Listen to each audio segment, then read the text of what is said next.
All right, so MLB Trade Rumors put this article out tonight. Some center fielders that are available. Bellinger was on there. Adam Duvall was on there. I don't know how realistic those guys are for the Padres, especially Bellinger. Aaron Hicks was a guy that was on there that stood out to me, and I think this is a fit for the Padres. I have mentioned him on the show, on this channel before this offseason as someone that could fit the Padres, and I could definitely see Aaron Hicks being a Padre. But I, for some reason, did not remember this, that he is still in his Yankee contract, the contract that he signed years ago. He still has another year and then an option on that. And so you read this paragraph from MLB Trade Rumors on Aaron Hicks. By late May, it wasn't clear how much longer Hicks would remain in the big leagues. He was released by the Yankees as he seemed en route to a third straight poor season. Orioles somewhat surprisingly added him on a big league deal. From that point, the switch hitting Hicks had a resurgence. He closed the year 275, 381, 425 slash line, 236 plate appearances in Baltimore. Hicks walked a massive 14.8% of the time, striking out only 20.8% of the time. That won't erase the memories of his struggles toward the end of his tenure in the Bronx, but it should land him a guaranteed MLB roster spot again. He'd be essentially a free pickup for whatever team signs him. The Yankees are still on the hook for next year's $9.5 million salary and a $1 million buyout on his 25 option. Obviously, they would buy that out. A signing team would only pay Hicks at the $740,000 league minimum rate for whatever times he spends on the Major League Baseball roster, which would be subtracted from New York's obligation. So we've seen this in the past with guys like Eric Hosmer, Matt Carpenter before. Well, it's what he did, I believe, with the Cardinals as well. Padres, they're paying. With Hosmer, Padres were paying Hosmer still. They still are now. But he could go to the Cubs, let's say. They could give him league minimum, and that's a no-brainer for a team that believes in that guy's upside or leadership abilities or just to be a guy on the roster. And so if I'm the Padres, you need a center fielder. You need a left fielder. Hicks can play those positions. He has played plenty of center field in his big league career. If you put Tatis in center, I'm sure Hicks could play some right. I'm not saying Hicks is the best defensive outfielder ever. He's not Andrew Jones, but for a team that has a budget, they need starting pitching, and starting pitching does not cost a cheap amount of money, especially in free agency. They might go the trade route there, need a first base DH bat. Is that going to just cost $2 million? I'm not so sure about that. And Hicks is going to fill one spot, let's say, if the Padres bring him in. And it's league minimum, making like nothing. And even if he is a bench guy for the Padres, okay, that's still an okay bench guy to have. If it doesn't work out, it doesn't cost him anything.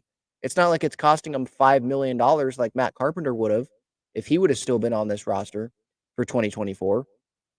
And you could say, well, isn't this just them, what they're doing with Hicks if they do sign him, what they were doing with Matt Carpenter?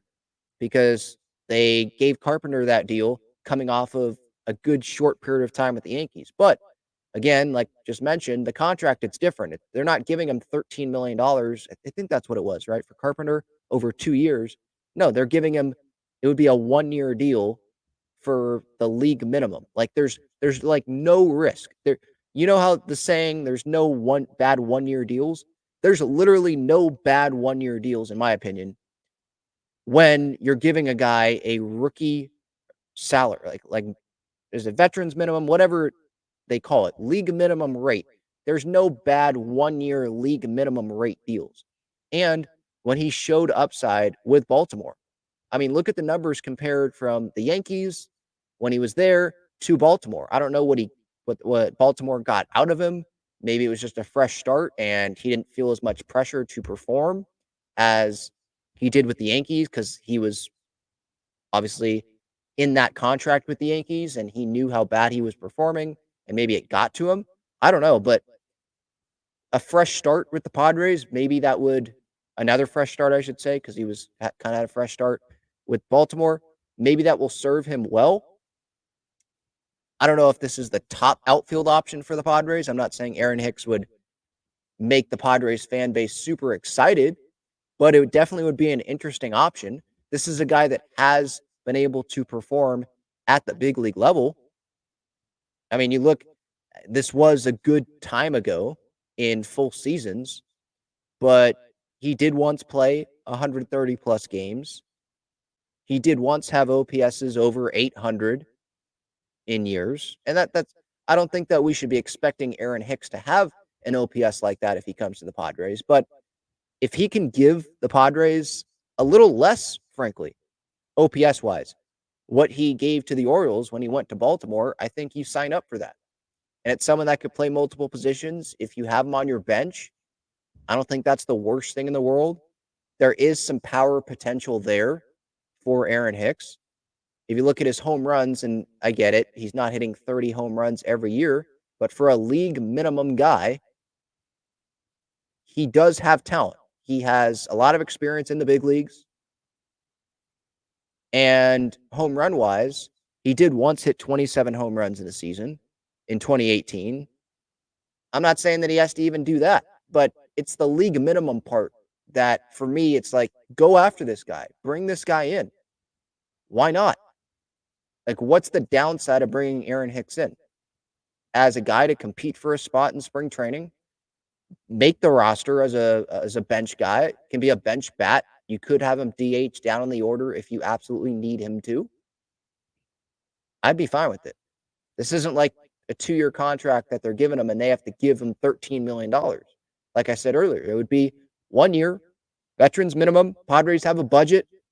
It's not just like they have one hole that they need to fill with 25 mil, however much room they have to spend. No, they have multiple holes. And one of those holes, starting pitching, at least one starting pitcher, if they go out in free agency, it's probably not going to cost $2 million. So I'd do it if I was the Padres. If it doesn't work out, it doesn't work out. But there's no bad 1 year minimum, league minimum deal. I think there's upside there with Aaron Hicks. And hey, Aaron, maybe there's a better spot for you that will give you everyday starting outfield time, but you could get that with the Padres based on their circumstances. And we know Aaron Hicks loves to golf. There's plenty of golf courses here in San Diego. So give your thoughts here. Aaron Hicks, I know with the Yankees, he really struggled there 2022, 216, a 642 OPS. OPS pluses in 2021, 2022 were below average. Same thing with 2019. I understand that. So what is this? Just another Trent Grisham? And Grish played really well defensively in center field. So is it really like a worse Trent Grisham? But if you want to bet on the upside and you're not paying him $5 million, like I think that's how much Grish was going to be making with the Padres in 2024. You're saving some money to spend elsewhere, right? And maybe you don't want to pay what some other guys are asking for. Maybe you don't want to pay Adam Duvall. And maybe I should answer, or I should say this. I should mention this. Aaron Hicks is a switch hitter, so he can be a lefty as well in the majority of plate appearances when he's facing righties up there on the mound, right? So I'd be totally fine with it. I don't think there's really a downside in this. I mean, you could bring downsides up with his play, but it's for $740,000 because the Yankees are paying the rest of it.